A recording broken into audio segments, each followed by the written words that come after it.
लोकसभा में वित्त मंत्री निर्मला सीतारमण ने रिकॉर्ड 9वीं बार आम बजट पेश किया है। इस दौरान कई चीजें सस्ती और कुछ चीजें महंगी भी हुई। बजट में सबसे खास यह है कि इनकम टैक्स स्लैब में कोई बदलाव नहीं किया गया। पुरानी दरों पर ही इनकम पर टैक्स लगेगा। इसी पर एक रिपोर्ट दिखाते हैं।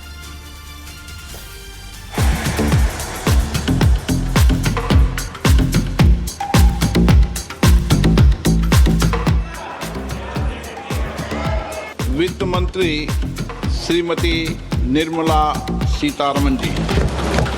Item number 1। I present the budget for the year 2026-2027. Budget 2026-27 में सीमा शुल्क में बदलाव कर दवाइयों, मोबाइल, ईवी बैटरी और खेल सामान को सस्ता किया गया है, जबकि सिगरेट, विदेशी शराब, लग्जरी वस्तुएं और F&O ट्रेडिंग महंगी हो गई है। आपको बताते हैं क्या हुआ सस्ता। दवाइयां। कैंसर के इलाज में इस्तेमाल होने वाली 17 दवाओं और दुर्लभ बीमारियों की 7 दवाओं को पूरी तरह से सीमा शुल्क मुक्त कर दिया गया है।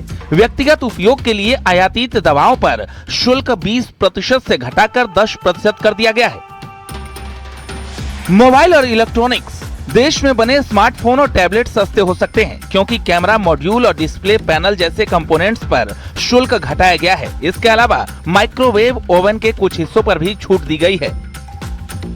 इलेक्ट्रिक वाहन, ईवी बैटरी और लिथियम आयन बैटरी निर्माण में उपयोग होने वाले कच्चे माल जैसे लिथियम कोबाल्ट पर सीमा शुल्क कम किया गया है। जूते और कपड़े। चमड़े के जूते और कपड़ों के निर्यात को बढ़ावा देने के लिए इन कच्चे माल के आयात पर शुल्क घटाया गया है, जिससे घरेलू बाजार में भी इनकी कीमतों में राहत मिल सकती है। खेल का सामान। खेलो इंडिया मिशन के तहत खेल उपकरणों को अधिक किफायती बनाया गया है। विमान यात्रा। नागरिक विमानों में पुर्जों और रखरखाव के लिए कच्चे माल पर सीमा शुल्क में छूट दी गई है, जिससे लंबी अवधि में विमानन क्षेत्र की लागत कम हो सकती है। सोलर और सीएनजी। सरकार ने स्वच्छ ऊर्जा को बढ़ावा देने के लिए सोलर सिस्टम पर लगने वाले टैक्स को कम किया है। इसके साथ ही सीएनजी भी सस्ती हो सकती है। बजट 2026-27 में वित्त मंत्री निर्मला सीतारमण ने घरेलू विनिर्माण को बढ़ावा देने और आम जनता को राहत देने के लिए सीमा शुल्क में कई महत्वपूर्ण बदलाव किए हैं। वहीं कुछ चीजें महंगी भी हुई हैं। तंबाकू उत्पाद और सिगरेट। बजट में सिगरेट और पान मसाला पर नई एक्साइज ड्यूटी और सीन टैक्स लगाने का प्रस्ताव है, जिससे ये उत्पाद महंगे हो जाएंगे। विदेशी शराब। आयातित शराब पर लगने वाले शुल्कों में वृद्धि की गई है। आयातित लग्जरी वस्तुएं। विदेशी परफ्यूम, महंगे जूते, कपड़े और लग्जरी घड़ियों पर आयात शुल्क बढ़ने से ये महंगे हो सकते हैं। सोना और चांदी। कीमती धातुओं पर आयात शुल्क में बदलाव के कारण घरेलू बाजार में इनके दाम बढ़ सकते हैं। शेयर बाजार में निवेश।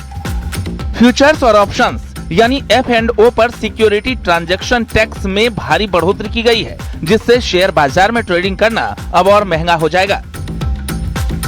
इनकम टैक्स में गलत जानकारी देने पर टैक्स की रकम के 100% के बराबर पेनल्टी देनी होगी। चल संपत्ति का खुलासा न करने पर भी पेनल्टी लगेगी। स्टॉक ऑप्शन पर फ्यूचर्स ट्रेडिंग में सिक्योरिटीज ट्रांजैक्शन टैक्स 0.02% से बढ़ाकर 0.05% कर दिया गया है। Bureau report, news 18। और खबर सरदार में आज सबसे पहले बात बजट 2026 की। तो आज बात हम करने वाले हैं विजन की, 2047 के विजन की, जिसके साथ मोदी सरकार ने देश का आम बजट पेश कर दिया है। लेकिन विपक्ष का दावा है कि इस बजट में कुछ भी नहीं मिला है। महिला, युवा और किसान, किसी के लिए कोई नई घोषणा नहीं की गई है। उधर बीजेपी का दावा है कि यह बजट विकसित भारत के संकल्प को पूरा करने वाला है और हर वर्ग का बजट में ध्यान रखा गया है। ये रिपोर्ट देखिए।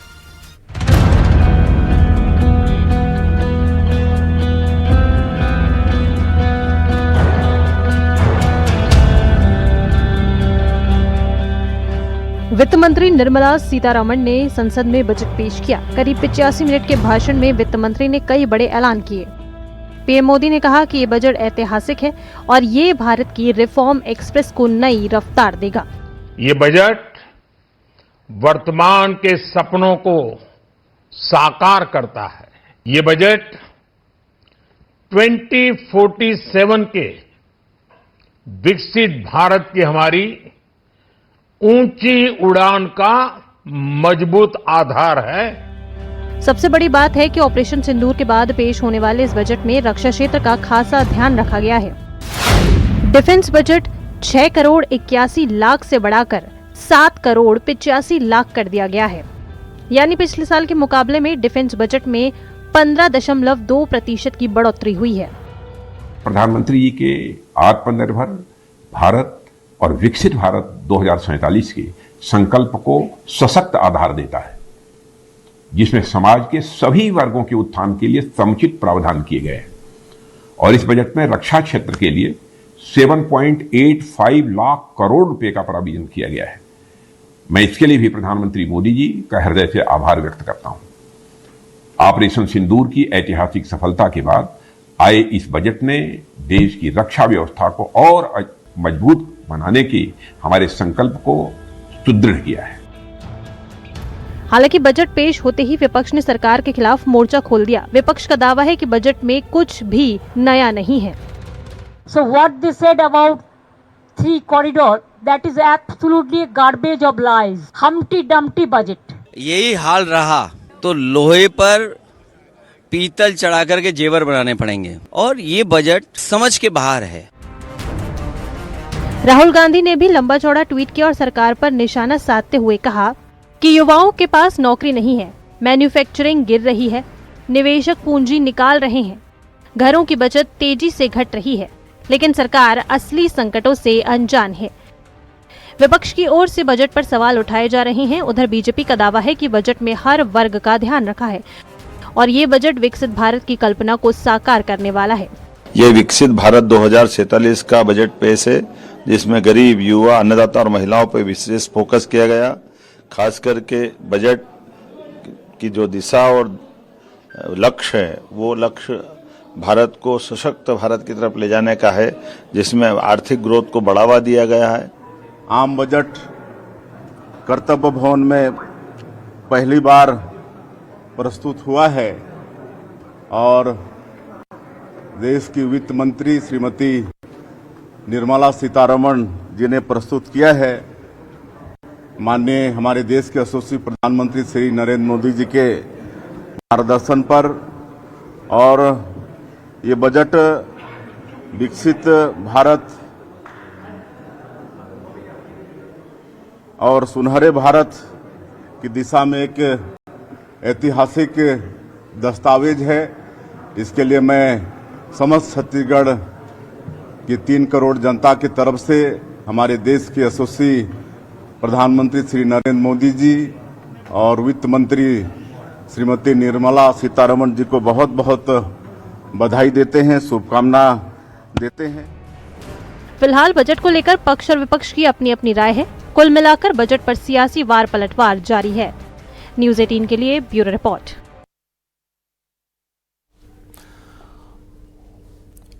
और इस बार के बजट में भारत के भविष्य यानी फ्यूचर ऑफ इंडिया पर फोकस किया गया है। इसके अलावा बजट में युवाओं और महिलाओं का विशेष रूप से ध्यान भी रखा गया है। आमतौर पर चुनावी साल में ये उम्मीद होती है कि सरकार रेवड़ी बांटेगी, टैक्स में बड़ी बड़ी छूट देगी, लेकिन मोदी सरकार ने सियासी परंपरा को पूरी तरह बदलते हुए टैक्स स्लैब में कोई बदलाव नहीं किया। हालांकि बड़े टैक्स रिफॉर्म का ऐलान जरूर किया गया।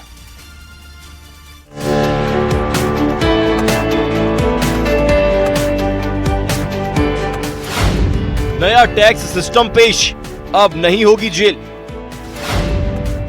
महिलाएं होंगी सशक्त, मजबूत करेगा बजट, युवाओं के पूरे होंगे अरमान, रोजगार का प्लान। केंद्रीय वित्त मंत्री निर्मला सीतारमण ने संसद में देश का बही खाता पेश कर दिया है। सरकार ने बता दिया है कि देश के विकास को रफ्तार देने के लिए उसका क्या प्लान है। बजट में विकसित भारत की नींव बनने वाले जेन जी पर फोकस है। महिलाओं को आर्थिक तौर पर मजबूत बनाने पर ध्यान दिया गया है। साथ ही साथ टैक्स सिस्टम को भी आसान बनाया गया है। सबसे पहले बात टैक्स की कर लेते हैं। हर बार की तरह इस बार भी जनता को इनकम टैक्स में छूट की उम्मीद थी, लेकिन इस बार बजट में टैक्स पेयर्स की ये उम्मीद तो पूरी नहीं हुई। लेकिन बजट में टैक्स को लेकर कुछ खास ऐलान जरूर किए गए हैं।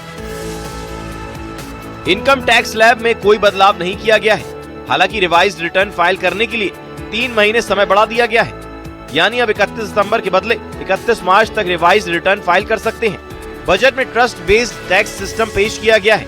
अब इनकम छिपाने और छोटे टैक्स अपराध पर सजा नहीं होगी। टीडीएस जमा नहीं करने पर अब जेल नहीं होगी। कागजात पेश नहीं करना अब जुर्म नहीं। दस्तावेज नहीं देने पर सिर्फ फाइन लगेगा। जेल की जगह कोर्ट फाइन लगा सकेगा। अब 30% टैक्स देकर केस खत्म किया जा सकेगा।